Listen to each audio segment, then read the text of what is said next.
Dans cette vidéo, nous allons examiner un guide de base, étape par étape, sur la façon de réaliser un jeûne intermittent. Avant de commencer, rappelons le concept. Il s'agit en fait de quelque chose que nous faisons naturellement, le jeûne, c'est-à-dire le fait de ne rien manger pendant une période prolongée, que nous avons jusqu'à présent toujours limité à la période allant du dîner au petit déjeuner du lendemain. Mais dans le cas du jeûne intermittent, il est proposé d'étendre la plage des heures de non-alimentation et de l'augmenter. En gros, la seule chose qui consiste à réduire le nombre d'heures pendant lesquelles vous allez manger, et à avoir un plus grand nombre d'heures par jour pendant lesquelles vous ne mangez pas. Et cela fait une période de jeûne continu. Cela ne signifie pas qu'il faille modifier la quantité de nourriture que vous consommez, ni nécessairement changer votre régime alimentaire, même si vous pouvez en profiter pour le faire et l'améliorer. Pourquoi est-ce important? Parce que c'est l'une des grandes raisons pour lesquelles les gens échouent souvent au jeûne intermittent, et ils ne se sentent pas bien.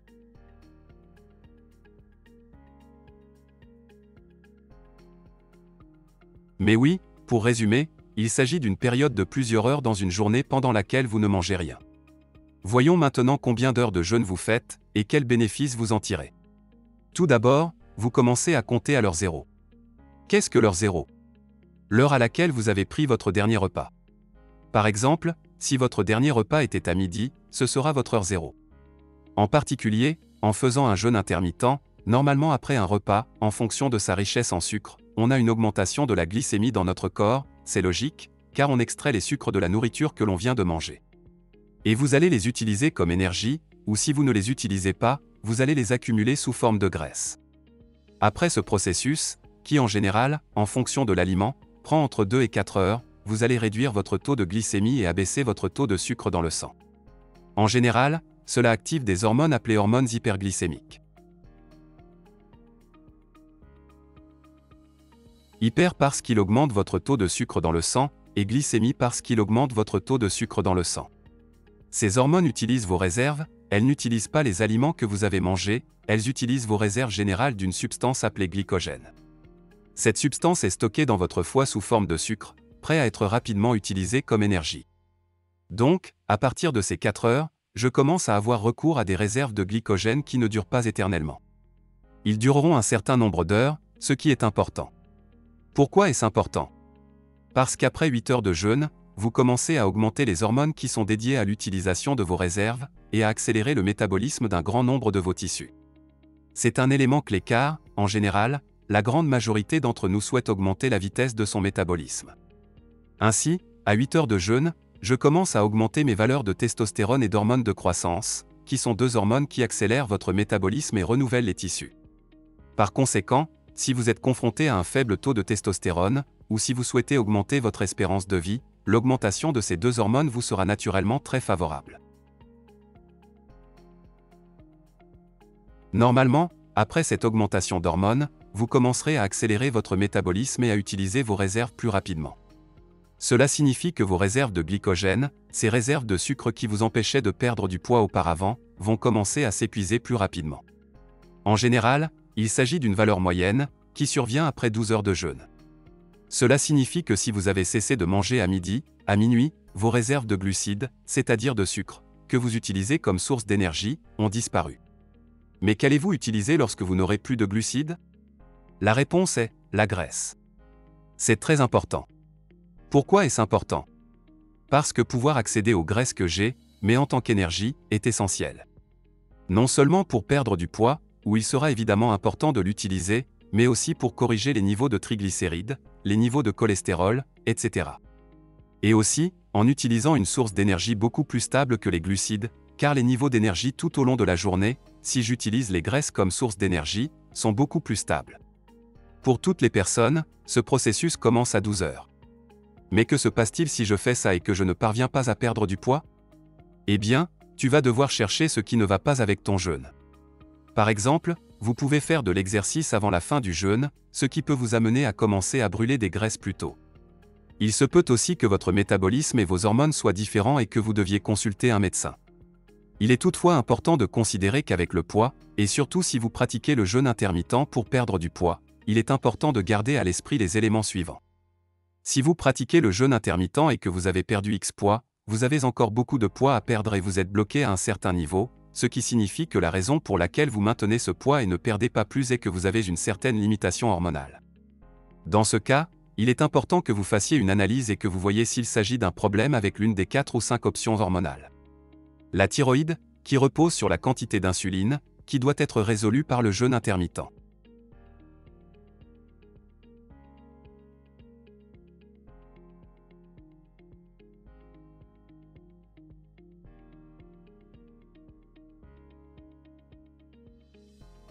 Il peut également s'agir de l'équilibre du cortisol, des estrogènes ou de la progestérone, ou de la testostérone. Chacune de ces options, et il y en a d'autres, mais ce sont les plus importantes, peut créer un équilibre où votre corps retient plus de graisse corporelle que vous ne le souhaiteriez.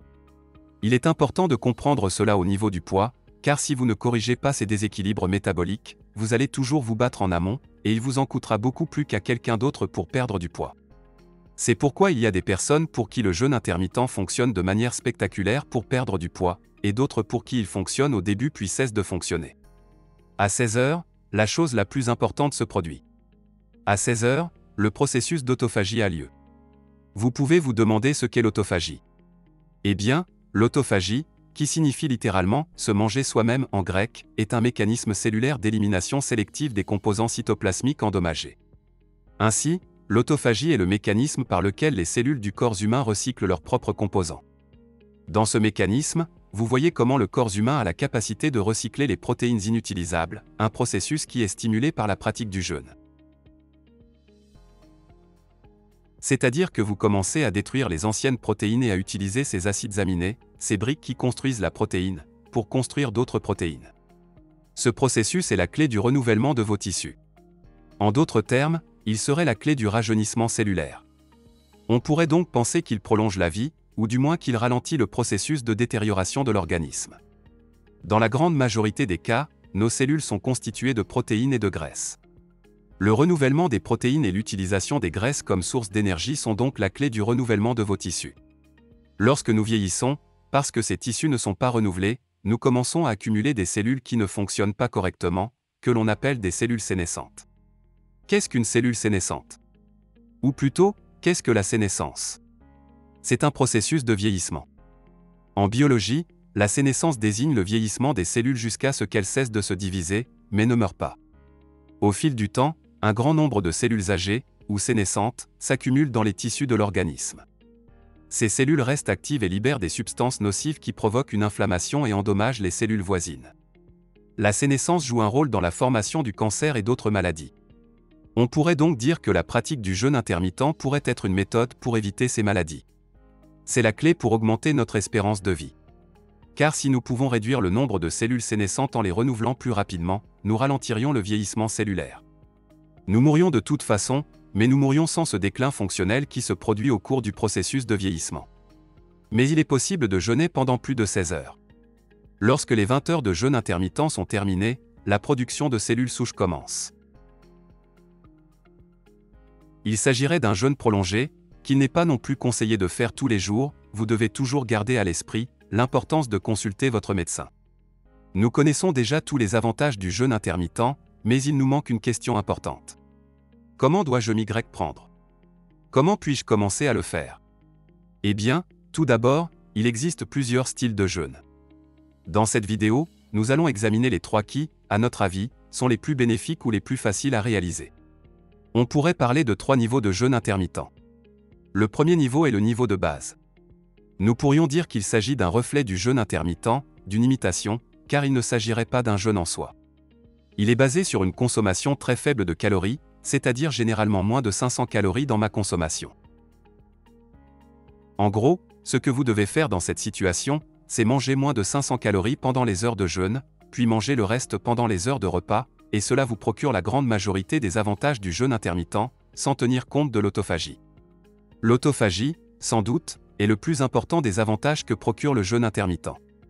Il s'agit d'une option facile et pratique pour entrer dans le monde du jeûne intermittent.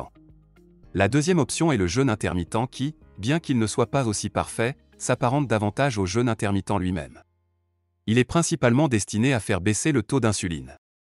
Si vous faites les choses relativement bien et que vous ne perdez pas de poids, il y a généralement une altération hormonale qui vous empêche de perdre du poids, et cette deuxième option du jeûne intermittent, qui est plus conçu pour faire baisser l'insuline, exigera que pendant les heures de jeûne, vous ne mangiez aucun aliment en général. Mais il est un peu plus souple en ce qui concerne les boissons que vous pouvez consommer pendant le jeûne. Vous pouvez consommer du bouillon d'os, du vinaigre de cidre de pomme, des tisanes, des thés de toutes sortes, du café, etc. Et enfin, troisièmement, il y a le jeûne intermittent parfait. En gros, il faut consommer des eaux minérales, et pas beaucoup plus pendant le jeûne, comme du jus de citron.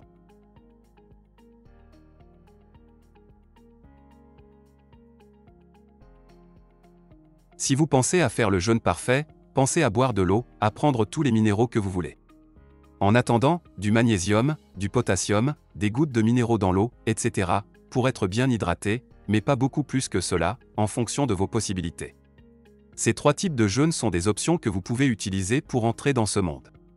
Mais l'important est qu'ils vous conviennent, à vous et à vos habitudes. L'important est que vous essayiez. Vous pouvez commencer par un niveau et progresser jusqu'à ce que vous vous sentiez à l'aise. La première chose que vous vous demandez, c'est ce que je dois manger. Lorsque nous pensons aux avantages du jeûne intermittent, oui, il apporte ses avantages, si vous faites les bonnes choses en termes de nutrition. Ainsi, une chose très importante que vous devez toujours garder à l'esprit est que si vous faites un jeûne intermittent, et que vous restez X heures sans manger, et que vous avez une mauvaise alimentation en général, et qu'il vous est difficile d'utiliser les graisses comme source d'énergie, votre tension artérielle va baisser et vous allez vous sentir faible. Ainsi, la première recommandation concernant le jeûne intermittent, quelle que soit l'approche que vous souhaitez adopter, aussi bien l'option où vous imitez le jeûne intermittent que celle où vous faites les choses parfaitement, est d'avoir un bon régime alimentaire qui vous permette de maintenir votre glycémie stable.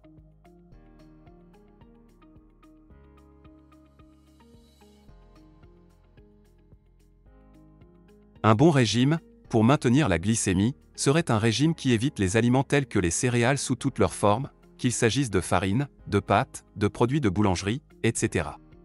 Car ils font rapidement monter la glycémie. Les sucreries en général, ou les desserts de toutes sortes, sont également à l'origine de ce phénomène.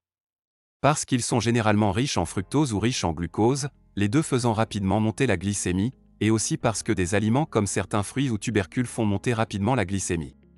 Nous devrions également discuter du nombre d'heures que je dois consacrer au jeûne intermittent pour obtenir de bons résultats.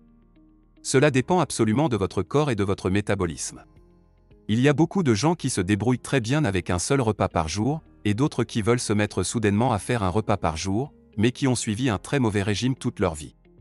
Et évidemment, ils se sentent mal en le faisant et pensent que la responsabilité incombe au jeûne intermittent, et non à leur propre régime alimentaire et à leur propre métabolisme.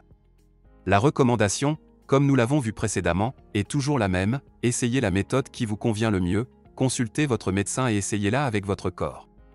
Maintenant, que se passe-t-il si je romps le jeûne parce que j'ai un événement social, ou parce que j'ai un jour où je veux prendre le petit déjeuner avec ma famille, etc.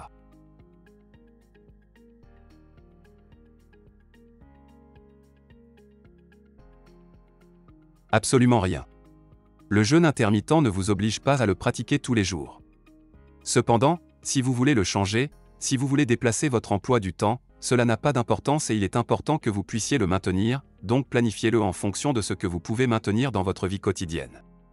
Enfin, pour les personnes qui souhaitent prendre de la masse musculaire, il est important de comprendre que, même si cela peut sembler contre-intuitif de prendre de la masse musculaire en pratiquant le jeûne intermittent, c'est parfaitement possible. Bien sûr, plus je fais d'heures de jeûne, plus il sera difficile de gagner de la masse musculaire. Parce que plus longtemps mon corps détruit les tissus comme source d'énergie, il ne va jamais détruire vos muscles, mais il va empêcher le processus physiologique qui se déroule dans votre corps de construire des muscles.